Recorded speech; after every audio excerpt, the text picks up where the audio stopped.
Buenos días, mi nombre es Samuel Vanegas y mi noticia trata sobre las próximas campañas electorales deberán incluir lenguaje de señas. El Consejo Nacional Electoral de Colombia ordenó este jueves a las campañas electorales incluir el lenguaje de señas colombiano en sus actos públicos y por televisión de cara a las elecciones regionales que se llevarán a cabo el próximo 27 de octubre. Los partidos y movimientos políticos, grupos significativos, los candidatos y los medios de comunicación, especialmente los canales de comunicación abierta, públicos y privados, tendrán que incluir el lenguaje de señas colombiano para la población con discapacidad auditiva en toda transmisión y divulgación del contenido electoral, afirmó la CNE en un comunicado. La entidad afirmó que la medida se tomó como pedagogía y divulgación de las ideas políticas que se publicarán para esos comicios a los que están habilitados 36,8 millones de colombianos. Ese día los colombianos serán llamados a las urnas para elegir gobernantes, alcaldes, concejales y diputados regionales para un periodo de 4 años que comenzará el 1 de enero de 2020. El Consejo determinó además que para los discursos en plaza pública los candidatos y partidos deberán hacer uso de un intérprete de lenguas de señas colombiano.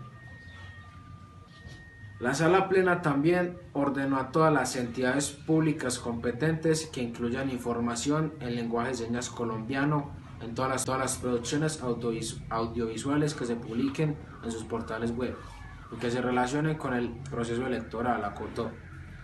Con lo anterior, el CNE espera garantizar la participación y ejercicio electoral de la población con discapacidad auditiva del país. Opino que es bueno que el Consejo Nacional Electoral esté empezando a pensar en las personas con discapacidades, ya que así pueden llegar a tener mayor participación electoral, dando una mejor imagen a nivel global. También opino que es una buena imagen que se estén esforzando porque haya más participación e inclusión en el país y también más tolerancia.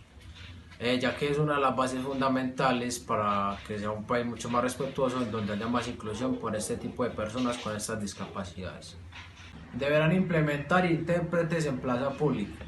En conclusión, el CNE espera garantizar la participación y el ejercicio electoral de la población ciudadana. Buenos días, mi nombre es Juan Pablo Valencia y les vengo a hablar sobre mi noticia que trata de que China y Estados Unidos cerraron el segundo día de negociación. Durante las negociaciones que se llevaron el día de hoy entre China y Estados Unidos, redujeron sus desigualdades sobre la progresiva guerra comercial entre ambas potencias. Hubo constructivas discusiones entre ambas partes, es todo lo que vamos a decir, aclaró Steven Mnuchin, el secretario del Tesoro estadounidense. Antes de partir hacia China y una vez terminados los diálogos, Liu He, viceprimer ministro chino, se despidió de Steven Mnuchin, secretario del Tesoro, y el representante del comercio, Robert Lighthizer, de ambos funcionarios estadounidenses. Bueno, el resumen de mi noticia es que la guerra que hay entre China y Estados Unidos está buscando solucionarse gracias a los diálogos que hay entre el secretario del Tesoro de Estados Unidos y el viceprimer ministro de China. Ambas partes están buscando las formas más positivas y convenientes para el comercio de ambos países. Bueno, la opinión de mi noticia es que si esta diferencia de comercio logra solucionarse entre Estados Unidos y China, no sería conveniente para estos dos países, sino también para Colombia, porque muchos artículos y muchas materias primas son importadas desde allá para Colombia. El reporte añade que los servicios fue el rubro que más aportó al crecimiento de gastos de los hogares colombianos. Además, las ciudades intermedias siguen siendo las que más crecen. Por ejemplo, en Cúcuta fue donde más subió en términos reales, con 6,5%. Por el contrario, el menor crecimiento del gasto fue en Pasto, con 4,4%. Igualmente, el gasto de los hogares continúa su crecimiento gracias a la colación de créditos. La estabilidad de la inflación también ha contribuido a dinamizar la compra de categorías de productos de consumo frecuente. Sin embargo, hay presión en los alimentos perecederos. Entre las grandes capitales, el consumo crece más en Medellín, con el 6%. Abril del 2018 no fue un buen mes. Esto favorece la dinámica, así el crecimiento del año corrido de los 12 meses muestra una mejora importante según lo esperado, acercándose a un crecimiento anual de 3,5% del gasto. El resumen de mi noticia habla sobre que en los primeros 4 meses subió el gasto de los hogares en un 4,2%.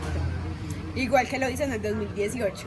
También habla sobre que el rubro fue uno de los causantes del crecimiento de gases en los hogares y que las ciudades intermedias siguen siendo las que más crecen y que al igual si sube o no los gastos en los hogares es diferente. En diferentes ciudades el crecimiento seguirá subiendo gracias a la colación de créditos.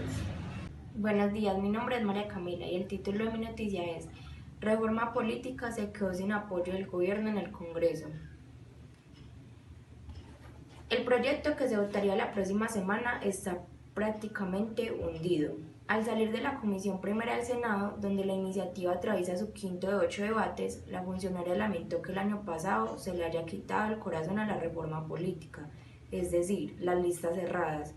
El gobierno no insiste en la reforma porque el tema central son las listas cerradas, que son la manera de acabar con tanto vicio y con la violación de los topes electorales, afirmó la ministra. El retiro del apoyo del gobierno al proyecto de enmienda constitucional viene a darle casi que la sepultura a la iniciativa, la cual ya tiene en contra los tiempos que restan para ser aprobada. La reforma política fue uno de los proyectos que el gobierno presentó para luchar contra la corrupción y por ello su elemento central era la imposición de las listas cerradas a corporaciones públicas como Congreso, consejos y asambleas departamentales. A juicio de varios expertos, las listas abiertas, las que se aplican hoy día a casi todos los partidos, dan pie para que dineros ilegales ingresen a las campañas debido a los altos gastos que éstas demandan y que en algunas ocasiones pueden llegar a los 10.000 millones de pesos. El resumen de mi noticia es que la funcionaria anunció que el gobierno prefiere presentar un nuevo proyecto en la próxima legislatura y que espera que haya de verdad un acuerdo con los partidos políticos porque hay que cambiar las costumbres políticas en Colombia. Opino que aunque es un tema un poco complejo, me parece bien que no se haya aprobado esta reforma política, pues creo que en sí el principal mal en cuanto a elecciones se refiere es la polarización y contra eso no creo que haya reforma política que la pueda acabar. Además, este sistema de lista cerrada no es un sistema usado común, pues la mayoría de países funcionan con listas abiertas, ya que la mayoría de personas prefieren votar por el candidato en sí y no por el partido.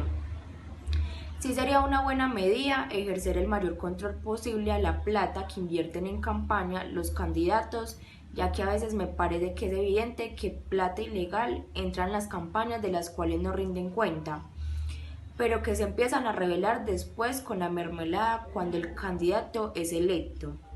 Preferiría que en vez del gobierno estar perdiendo el tiempo con esos proyectos de reforma política, busquen como reforma otros campos como por ejemplo el de salud pública, el cual es uno de los grandes causantes del hueco fiscal.